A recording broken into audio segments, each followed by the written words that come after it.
The ferry had been delayed by 3 hours, and by the time I found him, he was sitting on a bench outside the terminal with his head between his knees, and a paper bag he clearly hadn't needed for its original purpose crumpled beside him. I almost walked past. I had my own bag, my own exhaustion, my own lukewarm coffee that had long since given up on being warm. But something about the way he was sitting, very still, the way people get still when stillness is the only thing holding them together, made me stop. "Hey," I said.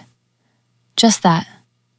He looked up, late 30s maybe, dark circles under his eyes that had nothing to do with the hour.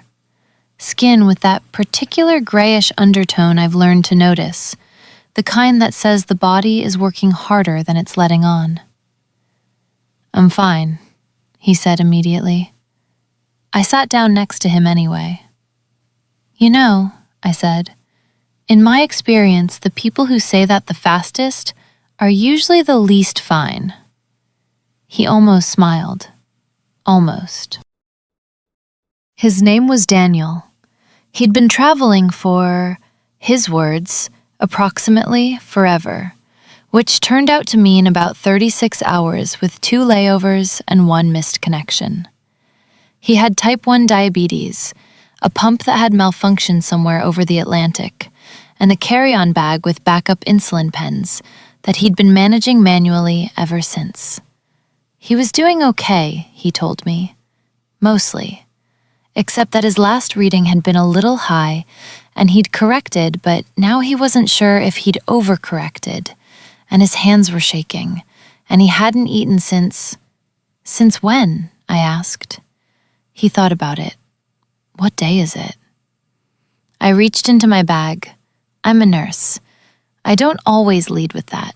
Sometimes people hear nurse and they either relax completely, which isn't always warranted, or they tense up, like I'm about to start taking inventory of everything they've been ignoring about their health for the past 5 years. Daniel did neither. He just looked at me with this expression that I can only describe as cautious relief, the way you look at a door that might be unlocked.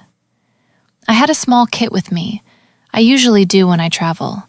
Glucose tabs, a lancet, a few basics. The kind of thing you carry when you've been doing this long enough that you stop thinking of it as carrying extra and start thinking of it as just being prepared. Like keeping an umbrella in your bag even when the sky looks fine. His blood sugar, when we checked it, was on the lower end. Not dangerous, not yet, but heading somewhere I didn't like. I made him eat 2 of my glucose tabs and the granola bar I'd been saving, and I watched the color come back into his face the way it does, gradually, like light through a window at dawn. "Better?" I asked. "Yeah," he said, and this time he meant it. Here's the thing about blood sugar management that most people don't know until they need to. It's not just about the numbers. It's about the pattern. One reading tells you where you are. It doesn't tell you which direction you're moving. That's why when someone with diabetes is symptomatic, shaky, sweaty, confused, unusually pale, you don't just look at the number and call it a day. You ask, when did you last eat? When did you last dose? Have you been more active than usual? Have you been under stress? Because the body is not a machine that resets between readings. It's a conversation, ongoing, and you have to listen to the whole sentence, not just the last word. Daniel knew all of this, of course. He'd been living with this for 15 years. But knowing something and being able to implement it at the end of a 36-hour journey, alone, in an unfamiliar terminal, those are 2 very different things. Sometimes you just need someone to sit next to you and help you think. His pump needed a site change. He'd been putting it off because, as he put it, I was hoping the ferry would just come and I could deal with it at the hotel. The ferry was not coming for another 2.5 hours. "Do you want help?" I asked. He looked at me. You don't have to. I know I don't have to, I said. Do you want help? He did. We found a quieter corner of the terminal, not private exactly, but removed. He had everything he needed in his bag. The man was organized, I'll give him that. Even exhausted, even rattled, his supplies were labeled and sorted and exactly where they should be. That kind of discipline takes years.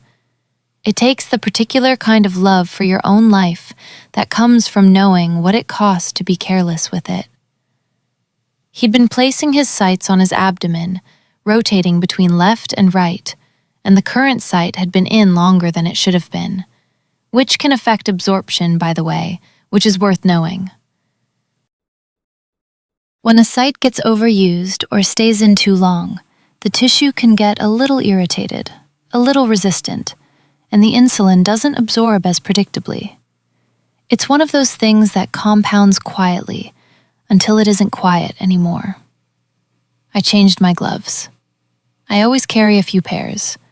Occupational habit. Outer thigh, I suggested. Give your abdomen a break. He nodded. The outer thigh is a good site, often underused. More muscle there, good tissue depth, and it tends to be less sensitive than the abdomen for a lot of people. The key with any subcutaneous placement is the pinch. You're lifting the tissue gently away from the muscle underneath, creating a small, soft target. Not a dramatic pinch, not tight, just enough. Think of it as an invitation rather than a demand. He was tense. I could feel it in the way he was holding himself. That full body bracing that people do when they're anticipating discomfort, which is, of course, the thing that makes it worse. Breathe out, I said. He breathed out. Now tell me something good that happened in the last week. He blinked. What? Anything. Doesn't have to be significant. He started, and I placed the cannula, and he finished. My neighbor's cat finally decided she likes me. See, I said, stepping back. That's something. He looked down, then up at me, with this expression that was half disbelief and half something warmer. I didn't even feel that, he said. That's the goal, I said. And it is. That's always the goal.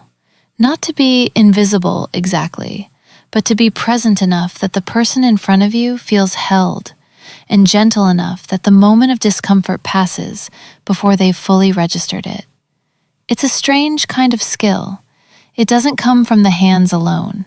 It comes from the voice, the timing, the way you choose your words. The cat story was not an accident. Distraction is technique. Conversation is technique.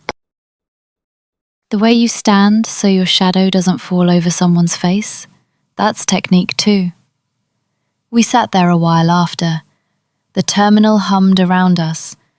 Somewhere, a child was running in circles, and a woman was laughing into her phone, and the announcement board kept flickering with updates that didn't include our ferry. He bought me a coffee from the little kiosk near the entrance. It was bad coffee. The kind that tastes like it was made by someone who was given up on coffee as a concept. But I drank it, and it was warm, and that was enough. Do you do this a lot? He asked. Help strangers in ferry terminals. Only the one sitting very still, I said. He laughed. A real one. His colour was good by then, steady. The shaking had stopped. He checked his levels again before the ferry finally came, and the number was where it should be, right in that calm middle range where the body can just breathe. We boarded separately, different decks. He waved at me from the top of the gangway, and I waved back, and that was that. I thought about him on the crossing, not with worry. He was fine, genuinely fine. But with that particular fondness you develop for people you've only known in their vulnerable moments. There's an intimacy to it that has nothing to do with time. You can know someone for years and never see them the way you see a stranger who lets you help them when they're scared. The water was gray and enormous and very beautiful.